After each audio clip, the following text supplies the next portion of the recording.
اور آپ صلی اللہ علیہ وسلم فرماتے ہیں، بخاری مسلم وغیرہ کی حدیث ہے، آپ نے فرمایا لوگوں تمہاری یہ جو آگ ہے، آگ جو تم جلاتے ہو، یہ جہنم کی آگ کے مقابلے میں 70 حصے کا یہ تناسب رکھتی ہے، 70واں حصہ ہے اس کا۔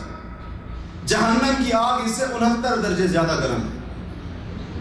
کہنے لگے صحابہ، کہنے لگے اللہ کے نبی صلی اللہ علیہ وسلم اگر اس سے 69 درجے زیادہ گرم ہے جہنم کی آگ، ہمیں تو یہی کافی ہے، ہمیں تو یہی کافی ہے، تو اس کا کیا بنے گا پھر؟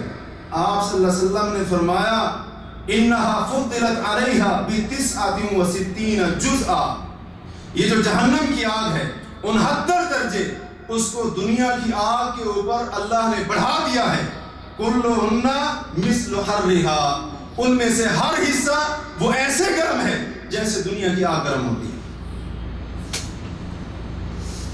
تو اس سے اندازہ لگایا جا سکتا ہے کہ جہنم کی آگ اور جہنم کا عذاب کتنا سخت ہے۔